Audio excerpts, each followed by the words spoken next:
Auzubillahiminasyaitonirrajim. Bismillahirrahmanirrahim. Assalamualaikum warahmatullahi wabarakatuh.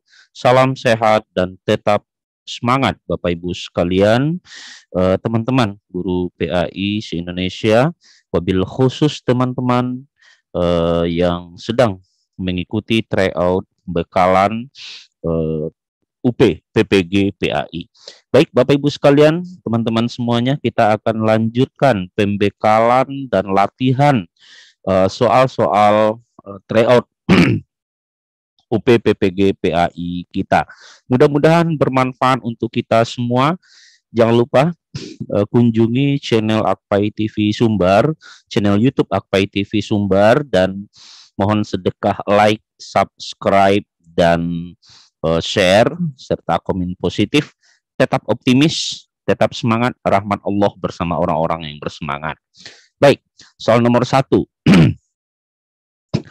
Di suatu desa sedang membangun masjid, di mana di desa tersebut jarang ditemui masjid. Dalam pembangunannya, panitia kesulitan dalam hal dana.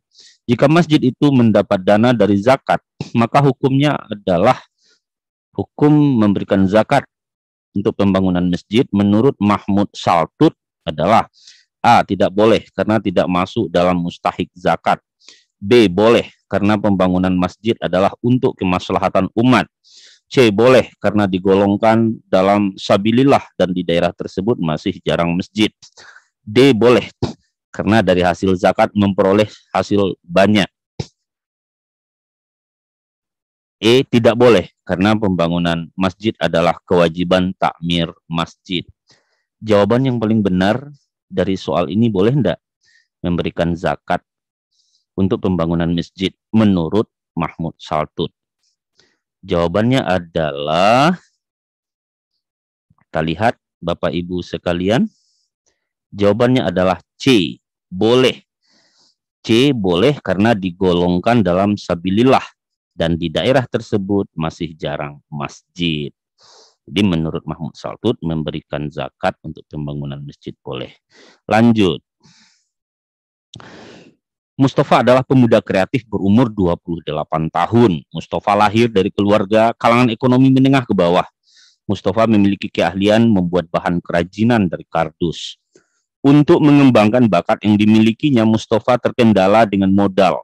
Melihat potensi yang dimiliki oleh Mustafa, Bu Aini berinisiatif untuk membantu Mustafa dengan memberikan hasil zakat profesinya. Berdasarkan rangkaian cerita di atas, maka penyaluran hasil zakat sebagaimana di atas adalah: A. Zakat harus berupa bahan makanan pokok. B. Zakat harus diberikan kepada 8 golongan yang sudah ditentukan. C. Zakat produktif boleh dilakukan karena akan berdampak positif bagi mustahik zakat. D. Zakat membantu meringankan mustahik zakat. E. Usahanya akan berkembang dengan baik. Jawaban yang paling tepat adalah, kita lihat Bapak Ibu sekalian, jawaban yang paling tepat adalah C. Apa itu C? Zakat produktif boleh diberikan atau dilakukan karena akan berdampak positif bagi mustahik zakat. Oke.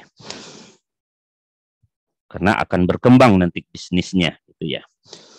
Nomor 3, Jupri seorang pemuda yang sudah bekerja. Dia mempunyai cita-cita ingin menjadi orang sukses. Keluarganya menginginkan Jupri untuk segera menikah. Tapi Jupri tidak mau, maka hukum nikah berdasarkan ilat adalah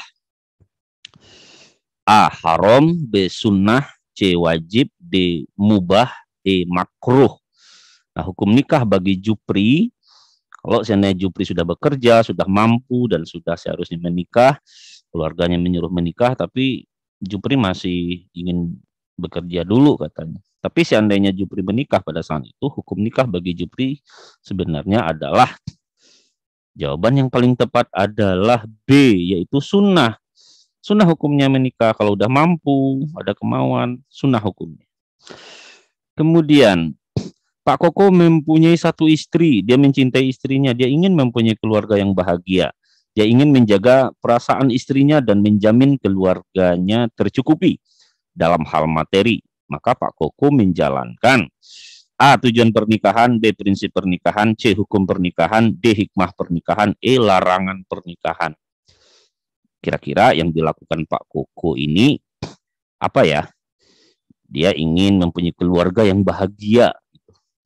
Nah, jawaban yang paling tepat adalah A, yaitu tujuan pernikahan. Tujuan pernikahan itu mempunyai keluarga yang bahagia, menjaga perasaan istri, menjamin keluarganya tercukupi, dan seterusnya. Kemudian yang kelima, kebolehan poligami karena untuk mewujudkan kemaslahatan bagi manusia agar tidak berlaku zina dan tidak terjatuh ke dalam pintu kemaksiatan. Kondisi darurat dibolehkan berpoligami adalah sebagai berikut, kecuali ini kecuali ini A untuk mendapatkan anak bagi suami yang subur dan istri yang mandul. Ini enggak, ini berarti ini boleh nih alasannya. B, menjaga keutamaan keluarga tanpa harus mencerai istri pertama meski dia tidak berfungsi semestinya sebagai istri karena cacat fisik dan lain-lain. C, untuk menyelamatkan suami yang hiperseks dari perbuatan free sex. D, menyelamatkan harkat dan martabat wanita dari pelacuran. Ini A, B, C ini kayaknya alasan-alasan dibolehkan ya. yang kecualinya. E, masalah darurat ingin memperturutkan hawa nafsu seksual dan banyak berlaku tidak adil dalam pemenuhan kebutuhan. Ya ini kecualinya. Jadi berpoligami itu bukan untuk memperturutkan hawa nafsu seksual dan berlaku tidak adil, tidak. Jadi jawaban yang paling benar di sini adalah E, yang kecualinya ya. Yang bukan menjadi alasan untuk boleh berpoligami itu, bukan untuk memperturutkan hawa nafsu. Nomor 6, nikah mun'ah pertama kali pada zaman Nabi, karena umat ketika itu berada pada masa transisi dari dunia jahiliyah ke dunia Islam. Alasannya, kecuali A, pada masa jahiliyah perzinaan sudah menyebar luas. B, sebagai langkah perjalanan hukum Islam menuju ditetapkannya kehidupan rumah tangga yang sempurna. C, Islam mewajibkan kepada kaum untuk berijtihad. Mereka merasakan sangat berat tinggal jauh dengan istri-istri mereka. D, kaum yang ikut berjihad ada yang memiliki iman kuat, ada yang lemah. E, takut terjerumus ke jurang perzinaan.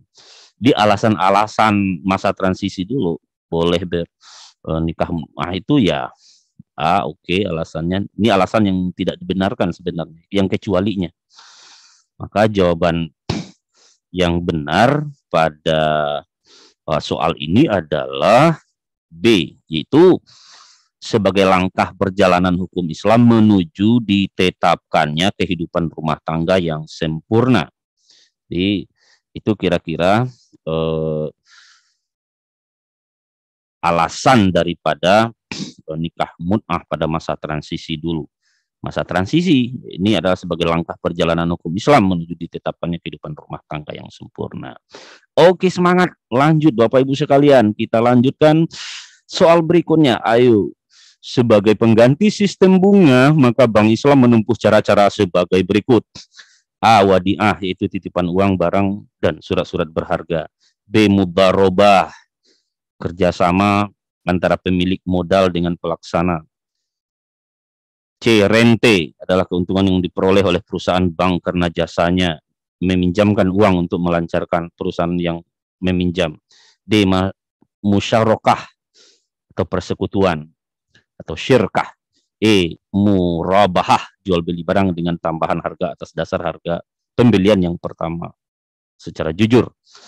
Yang ditanya ini yang kecualinya nih, pengganti sistem bunga, maka Bank Islam menempuh cara-cara sebagai berikut, kecuali. Yang kecualinya yaitu ada C, rente. Ya, rente adalah keuntungan yang diperoleh oleh perusahaan bank. Jadi kalau cara-cara Bank Islam itu ada wadi'ah, ada mudharobah, ada musyarakah atau syirkah, ada murabahah. Oke, next. Jadi jawaban yang betul, yang kecualinya nih C. Nah, kemudian soal nomor 8. Pak Ali butuh biaya yang cukup banyak untuk biaya operasi anaknya di rumah sakit. Dia sudah berusaha mencari pinjaman tetapi tidak berhasil. Akhirnya Pak Ali mendatangi rentenir untuk meminjam uang. sebesar 10 juta. Sesuai dengan biaya kebutuhan operasi anak. Operasinya berhasil, tetapi ada beban yang belum terselesaikan, yaitu melunasi hutangnya ke rentenir yang nominalnya menjadi 15 juta. Dari 10 juta jadi 15 juta. Hutang piutang seperti disebut dengan hutang piutang seperti di atas disebut riba karena A. membayar tambahan, B. membuat seseorang malas untuk bekerja, C. sudah membantu orang yang membutuhkan, D. A dan B adalah salah, E. A dan B adalah benar. Itu riba karena membayar tambahan, kemudian membuat seseorang malas bekerja. Jadi A dan B benar gitu ya. Jawaban yang paling tepat dari soal kita ini adalah E, A dan B benar. Itu adalah riba karena ada tambahan yang harus dibayarkan. Kemudian bikin orang malas bekerja gitu. 9. Menurut sebagian ulama yang menghalalkan bunga bank mengatakan bahwa fee bukan termasuk riba.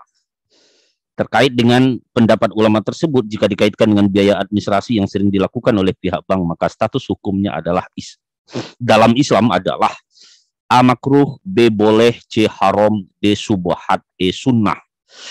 Nah, menurut sebagian ulama nih, menurut sebahagian ulama ya, menghalalkan bunga bank mengatakan fee bukan riba. Kata sebagian ulama, fee bukan riba.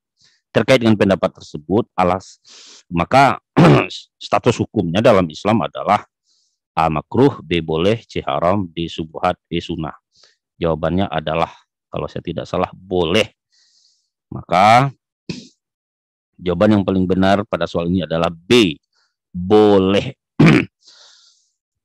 Soal-soal kita ini ada di grup tryout UPPPG intensif. Bagi Bapak Ibu yang ingin join, silakan menghubungi adminnya nanti ya Bapak Ibu sekalian. Nah, soal nomor 10. Hukum mendirikan pemerintahan yang di dalamnya syariat Islam dapat dilaksanakan dengan baik. Hukumnya menjadi sebuah kewajiban kolektif. Di bawah ini yang bukan termasuk dasar-dasar yang dimiliki pemerintahan dalam Islam adalah A. Keadilan yang bersifat menyeluruh kepada rakyat. B. Sifat jujur, ikhlas, serta bertanggung jawab. C. Tauhid yang mengandung arti taat kepada Allah dan Rasulnya. D. Keadilan yang bersifat sepihak kepada rakyat tertentu. E. Adanya kedaulatan rakyat. Jawaban yang paling benar pada soal kita ini adalah D. Keadilan yang bersifat sepihak kepada rakyat tertentu. Ini tidak boleh. Ya, tidak boleh. Berarti keadilan adil tapi sepihak, sama saja dengan tidak adil gitu ya. Jawabannya adalah D. Kemudian soal nomor 11. Di bawah ini yang bukan cara pengangkatan khalifah dalam perjalanan sejarah Islam adalah yang bukan cara pengangkatan khalifah dalam perjalanan sejarah Islam. A. Pengangkatan khalifah melalui pemilihan oleh tokoh umat. B. Pengangkatan khalifah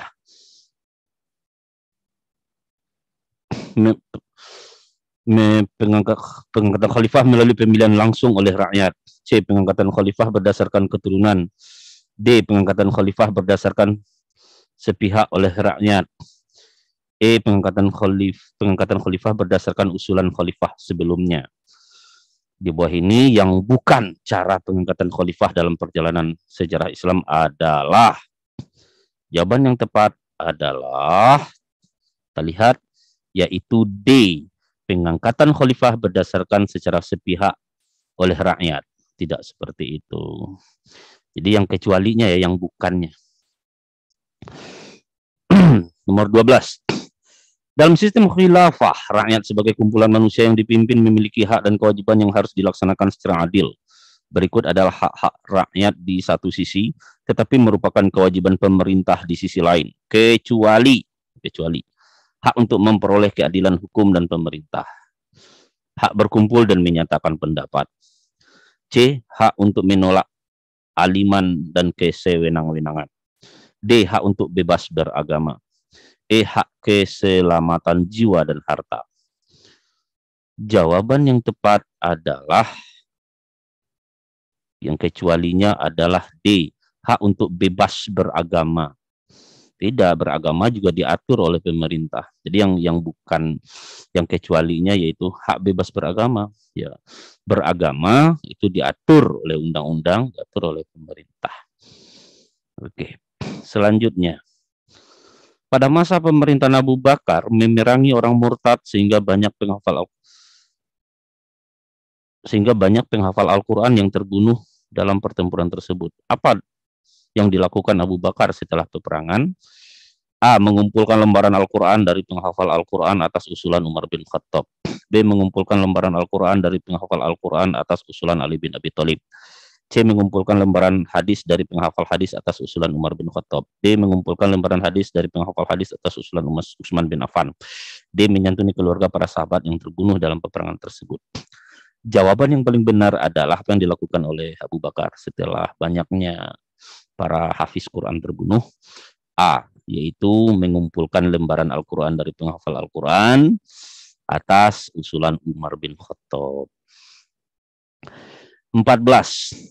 Pada masa Abu Bakar As-Siddiq, ilmu pengetahuan Islam tidak berkembang maju karena disibukkan dengan masalah-masalah seperti menumpas nabi palsu, gerakan kaum murtad, gerakan kaum munafik, dan memerangi orang yang enggan berzakat. Akan tetapi lembaga pendidikan Kutab menjadi tingkat kemajuan yang berarti dikarenakan A. Masyarakat muslim telah menaklukkan beberapa daerah dan menjalin kontak dengan bangsa-bangsa yang telah maju. B. Para sahabat sangat bersemangat dalam mencari ilmu ke berbagai negara. C. Masyarakat muslim telah menaklukkan negara Eropa yang telah maju dan dalam ilmu pengetahuan. D. Masyarakat muslim menyebar ke negara barat yang telah maju. E. Masyarakat muslim banyak yang menimba ilmu di Amerika. Nah, kira-kira jawabannya adalah A. Masyarakat muslim telah menaklukkan beberapa daerah dan menjalin kontak dengan bangsa-bangsa yang telah maju. Maka Bapak Ibu sekalian, ilmu pengetahuan Islam belum begitu maju, namun Bapak Ibu sekalian, pendidikan Kutab menjadi tingkat kemajuan yang berarti sebagai langkah awal kemajuan ilmu pengetahuan dalam Islam di zaman Abu Bakar. Soal 15, perkembangan wilayah Islam pada masa pemerintahan Umar bin Khattab terus berlanjut sampai ke wilayah Mesir. Pada saat itu penduduk Mesir, yaitu suku bangsa Kipti atau Kopti, yang sangat mengharapkan bantuan dari orang-orang Islam. Hal yang menyebabkan suku bangsa Kopti mengharapkan bantuan orang Islam adalah A. Terjadi bencana alam, B. Terjadi perang Yarmuk, C. Terjadi peperangan di Ajnadin, D. Terjadi penganiayaan dari bangsa Romawi, E. Terjadi kelaparan yang diakibatkan peperangan. Jawaban yang paling benar adalah terjadinya penganiayaan dari bangsa Romawi. Maka pemerintah Umar bin Khattab terus berlanjut ke wilayah Mesir, yaitu suku bangsa Kipti yang sangat mengharapkan bantuan dari orang-orang Islam pada saat itu. Kita lihat jawabannya, yaitu D, yaitu terjadi penganiayaan dari bangsa Romawi. Baik, Utsman bin Affan melaksanakan politik ekspansi untuk menaklukkan beberapa daerah-daerah seperti Siprus, Armenia, Tripoli, An-Nubah, Kufah, Fars, dan Kerman. Wilayah yang sangat kaya akan sumber daya alamnya. Dan hasil bumi yang sangat melimpah adalah wilayah A. Siprus, B. Armenia, C. Tripoli, D. Kufah, E. Kerman.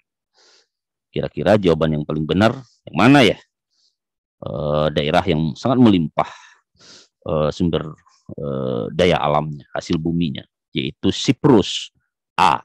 Nah, di zaman Utsman bin Affan ditaklukkan daerah Siprus, Armenia, Tripoli, dan yang banyak kekayaan alamnya atau hasil buminya yaitu Siprus. 17. Di masa pemerintahan sahabat Nabi terdapat kondisi sosial seperti kaum muslimin diberikan kebebasan untuk keluar masuk daerah, memecat sebagian besar gubernur yang korupsi, membenahi dan menyusun arsip negara, mengkoordinir polisi dan menetapkan tugas-tugas mereka, menggali dan mengamalkan ajaran agama secara murni. Dari kondisi sosial tersebut, yang terjadi pada masa pemerintahan Utsman bin Affan adalah A. Kaum muslimin diberi kebebasan keluar masuk daerah. B. Memecat sebagian besar gubernur yang korupsi. C. Membenahi dan menyusun arsip negara. D. Mengkoordinir polisi dan menetapkan tugas-tugas mereka. E. Menggali dan mengamalkan ajaran agama secara murni. Jawaban yang benar adalah yaitu A. Kaum muslimin diberi kebebasan keluar masuk daerah. Itu terjadi pada masa pemerintahan Utsman bin Affan. Soal nomor 18. Untuk menegakkan dan menyebarkan agama Islam, Khalifah Utsman bin Affan menempuh jalan dan strategi dakwah di antaranya perluasan wilayah. Upaya perluasan daerah kekuasaan Islam di antaranya adalah melanjutkan usaha penaklukan Persia. Selanjutnya, strategi dakwah yang tidak kalah penting pada masa Khalifah Utsman bin Affan adalah kecuali. Pada masa Utsman yang tidak kalah penting yang dilakukannya kecuali ya, A. Standarisasi Al-Quran, B. Pengangkatan para pejabat, C. Pembangunan fisik, D. Pembangunan armada laut, E. Hanya melanjutkan perluasan daerah sampai ke Tabaristan. Jawaban yang paling tepat adalah yaitu E. Hanya melanjutkan perluasan daerah sampai ke Tabaristan. Yang bukan. Jadi di masa Utsman itu yang dilakukan Utsman standarisasi Al-Quran, pengangkatan para pejabat, pembangunan fisik, pembangunan armada laut. Pembangunan armada laut itu di zaman Utsman bin Affan. Baik, kita bahas 2 butir soal lagi yuk teman-teman sekalian. Bismillahirrahmanirrahim. Nomor 19, setelah masa kekhalifahan para sahabat, perkembangan Islam dilanjutkan oleh Bani Umayyah. Kebijakan pemerintah yang sangat berpengaruh adalah pada saat Muawiyah bin Abi Sufyan memerintah sebagai khalifah pertama. Kebijakan-kebijakan berikut ini menjadi pondasi Bani Umayyah menjadi kuat dan menjadi sumber inspirasi dan motivasi besar bagi kekuasaan Bani Umayyah di dalam menata kekuasaan. Di antaranya, A. Memperluas wilayah Islam di 3 wilayah yang subur seperti Afrika, India, dan Bizantium. B. Membentuk departemen dan duta yang membawa misi Islam ke beberapa wilayah. C. Menumpas pemberontakan yang terjadi di semua negara. D. Jawaban A dan B benar. E. Semua jawaban A, B, dan C benar. Jawaban yang paling benar adalah yaitu D. Jawaban A dan B benar. Jadi di masa Bani Umayyah itu memperluas wilayah Islam di 3 wilayah yang subur seperti Afrika, India, dan Bizantium. B. Membentuk departemen dan duta yang membawa misi Islam ke beberapa wilayah. Ini Bani Umayyah. Baik, kita lanjut di soal nomor 20. Soal terakhir untuk materi kita kali ini. Perkembangan ilmu pengetahuan pada masa Bani Umayyah di Damaskus meliputi 3 bidang, yaitu bidang diniyah, bidang tarikh, dan bidang filsafat. Di bawah ini adalah keilmuan bidang diniyah yang berkembang pada zaman tersebut adalah A. Ilmu tafsir, ilmu hadis, ilmu kalam. B. Ilmu tafsir, ilmu qiraat, ilmu tarikh. C. Ilmu hadis, ilmu nahwu, ilmu bahasa. D. Ilmu tarikh, ilmu kalam, ilmu nahwu. E. Ilmu qiraat, ilmu tarikh, ilmu kalam. Di masa Bani Umayyah mana yang berkembang, Bapak Ibu sekalian? Jawabannya adalah A. Di masa Bani Umayyah itu ilmu tafsir, ilmu hadis, ilmu kalam itu sangat berkembang. Baik Bapak Ibu sekalian, demikian pembahasan kita pada kesempatan ini. Tetap sehat dan terus semangat. Rahmat Allah bersama orang-orang yang bersemangat. Insyaallah Bapak Ibu sekalian lulus PPG 2021-2022 yang retaker terus bersemangat. Kita tunggu nanti mudah-mudahan semuanya disertifikasi dan bersertifikasi. Wassalamualaikum warahmatullahi wabarakatuh.